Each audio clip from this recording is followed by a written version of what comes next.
जुन्नर तालुक्यामध्ये बिबट्याने हायदोस घातलेला आहे. दररोज कुठे ना कुठे बिबट्याचा हल्ला होतो. पाळीव प्राणी माणसावर हल्ला होतो. जुन्नर तालुक्याचे विद्यमान आमदार शरद सोनवणे आमदार होण्यापूर्वी म्हणाले होते, एक तर बिबट्या राहील नाही तर मी राहील. लोकांना भावनिक केलं, ते आमदार झाले. आता म्हणाले 6 महिन्याच्या आत बिबट्याचा बंदोबस्त करेल नाही तर आमदारकीचा राजीनामा देईल. आता अधिवेशन चालू आहे. ह्या अधिवेशनात तरी बिबट्याच्या संदर्भामध्ये काही उपाययोजना होईल अशी जुन्नरच्या जनतेला अपेक्षा आहे. या वडगाव आनंद परिसरामध्ये नगारे वस्तीमध्ये वन खात्याने पिंजरा लावला बिबट्याला पकडायला. त्या पिंजऱ्याचं झाकण अचानक पडलं, खाद्य आतमध्ये राहिले. तब्बल 3 बिबटे त्या पिंजऱ्याभोवती गिरट्या घालून त्या कोंबडीला बाहेरून मारून टाकलं. दरवाजा उघडा असता तर एखादा बिबट्या ट्रॅप झाला असता. अर्थात बिबट्या ट्रॅप होणे उपयोग नाही, पकडलेले बिबटे कुठं ठेवतात आता हे वेगळं संशोधक नेमण्याची गरज नाही. परंतु नक्की चाललंय काय? या तालुक्याचे आमदार शरददादा सोनवणे आपण बोलता तसं वागता असंपर्यंत लोक म्हणायचे. अजूनही लोकांचा तुमच्यावरचा विश्वास कमी झालेला नाही, परंतु हा विषय मार्गी लागत नाही. त्यामुळे लोकांच्या मनामध्ये संशय निर्माण होतो. बिबट्याने जनता प्रचंड त्रस्त आहे. आपल्यासोबत वडगावांच्या सरपंच आहेत. नेमकी ती घटना काय आहे, त्यांची मागणी काय जाणून घेऊया. ताई नमस्कार. तुमच्या गावच्या हद्दीमध्ये नगारे वस्तीत जो वन खात्याने पिंजरा लावला होता त्याचा दरवाजा बंद झाला, 3 बिबटे आले, बिबट्याने कोंबडी मारून टाकली. दरवाजा उघडा असता तर कदाचित बिबट्या पिंजऱ्यामध्ये गेला असता. काय कोणाची चूक, तुम्ही काय सांगाल? आता ह्याच्यात म्हणायचं झालं तर आता वन विभागावाल्यांना आम्ही प्रत्येक वेळेस, आता एकदा नाही सर, बहुतेक 7-8 वेळा म्हणजे त्या रोडला आहे ना असे अपघात झालेले आहेत. पाठीमाग आपले ते आदित्य भुजबळ म्हणून होते, त्या देखील पोराच्या पायाला नाही का वाघाने धरलेलं होतं. आणि ज्या दिवशी तुम्ही तो व्हिडिओ बघितला, 3 वाघ होते आणि कोंबडीला ते बाहेरूनच पकडत होते. 9च्या सुमारास आमच्या इथलं म्हणजे पोरग शेखर पारधी म्हणून आहे, त्याच्या पाठीमाग तो बिबट्या लागला होता. तो घरी आल्याच्या नंतर आम्हाला म्हणत होता की पिंजऱ्याच्या तिथं ऑलरेडी तो बिबट्या आधीच त्याने तिथं बघितला, पण त्याने गाडी रेस केल्यामुळे ना तो बिबट्या त्याच्या पाठीमाग लागला. नंतर तो म्हणजे जी घटना घडली ना ती नंतर घडली. पण मग मला असं वाटतंय की म्हणजे वन विभागावाल्याने ना एक नाही तर अजून एखादा 2 पिंजरा तिथं वाढवावा, जेणेकरून आहे ना बिबटे काही तिथं एक नाही, चांगले 4-5 बिबटे तिथं वारंवार दिसतात. ते पिंजरा कधी लावला? ज्यावेळेस ते आदित्य भुजबळ नाही किती दिवस झाले अंदाजे? झाले असेल 15-1 दिवस झाले असतील. त्यावेळेस त्यांनी तो नंतर वन विभागाच्या नंतर पुन्हा त्यांनी तो पिंजरा तिथं लावला. त्याचा दरवाजा पडला, पाहायचं कोणी? हा, ते काम आहे ना वन विभागावाल्यांचं. त्याने आलं पाहिजे, तिथं बघितलं पाहिजे. मला कोंबडी कोणी ठेवली? कोंबडी मला वाटतं स्थानिक तिथल्या ग्रामस्थांनीच ठेवलेली आहे. तर ती कोंबडी मेली. आता पुन्हा आम्ही सकाळी तिथून आलो, तिच्यात कोंबडीचे. त्याच्या आधी पण नाही का वाघाने ना म्हणजे जो पिंजरा असतो आणि आपण वाघ नाहीत आपल्याकडे, सॉरी बिबट्या काय नाही का पाठीमागं पण काय झालं होतं, जो पिंजरा आपण त्याला तिच्यात खाद्य ठेवतो, शेळी किंवा कोंबडी नाही का, 2-3 दिवस काय झालं त्यावेळेस पण मला वाटतं वाघाने तसंच काहीतरी पराक्रम केला असेल.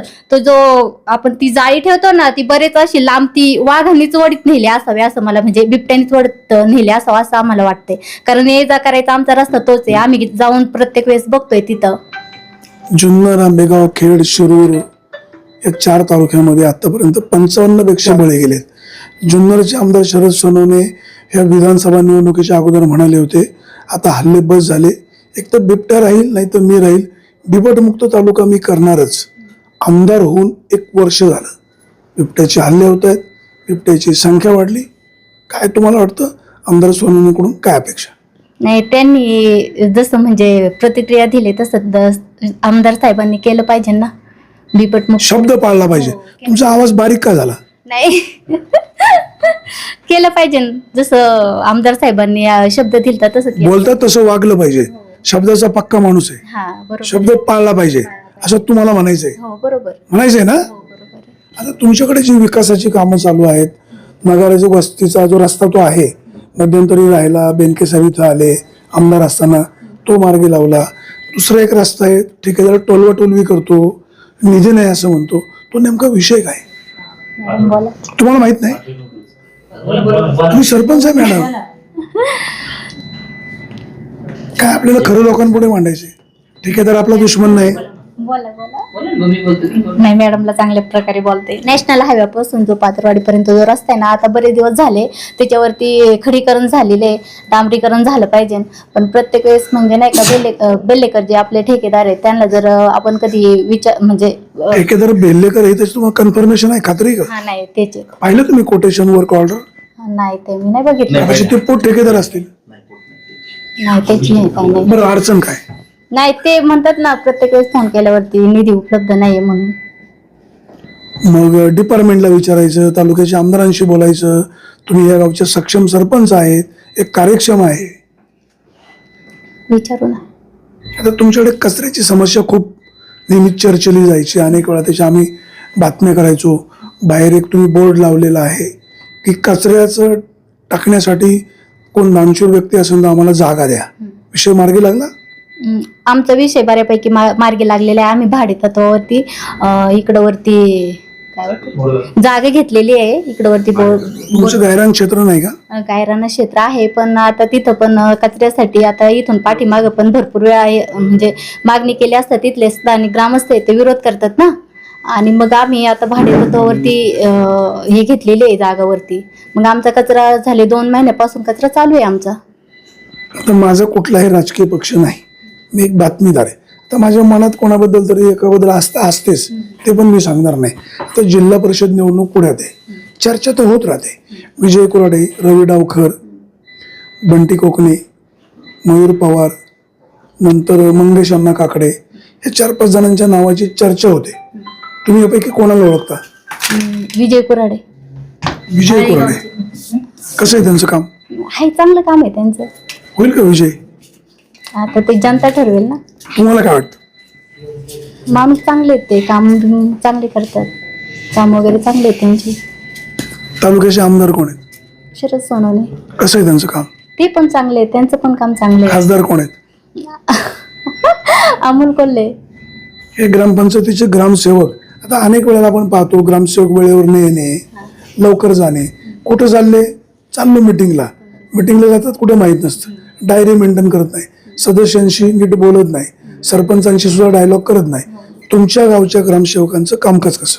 आमच्या गावचे ग्रामसेवक आता ज्ञानेश्वर मुकणे साहेब हे आता म्हणजे 1 महिना झालेले आहेत. आत्ताच त्यांची नवीन नियुक्ती झालेली आहे. पण सरांचं काम खरंच खूप चांगलं आहे. ज्या गोष्टी आम्हाला माहिती नाही त्याची माहिती ते आम्हाला देतात. त्यांचं काम खरंच खूप चांगलं आहे. आणि महिला सरपंच तुम्ही आहात, गावाने तुमच्यावर विश्वास टाकला, सदस्यांनी विश्वास टाकला, काय त्यांच्या विश्वासाला तुम्ही पात्र ठरलात? नक्कीच. मी 2 वर्ष झाले सरपंच होऊन, पण गावात बऱ्यापैकी बरीचशी कामं आहेत ती आम्ही मार्गी लावलेली आहेत. कचरा असेल, कुठं रोड रस्ते किंवा आपले गटारांची कामं असतील, आम्ही बऱ्यापैकी चांगल्यापैकी कामं केलेली आहेत. सांडपाण्याचा प्रश्न सुटला? आम्ही गटाराचं म्हणजे बऱ्यापैकी 2-3 टप्प्यांनी आम्ही आमचं हे जे मेन गटाराचं काम आहे ना ते केलेलं आहे. हो, कोणाची हवा? तू काम करीन चांगलं, त्याची हवा. काम तर तुम्ही पण चांगले करता ना. कोण? बरोबर ना. ताईंनी सांगितलं विजय कुराड यांची हवा.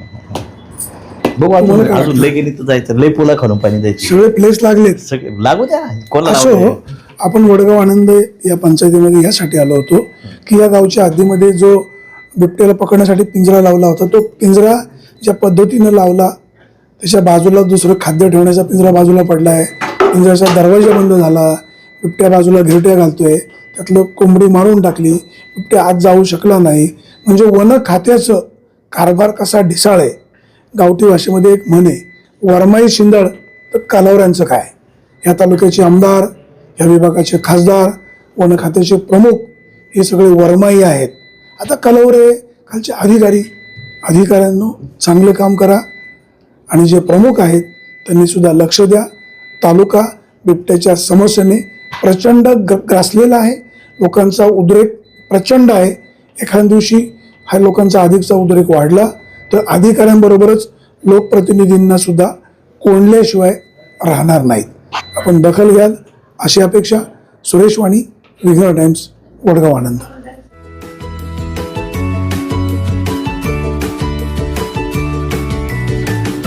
बातम्या शेतीच्या,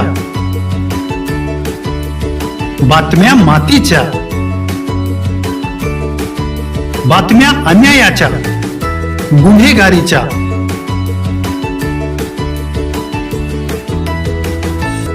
राजकारणाच्या आणि समाजकारणाच्या,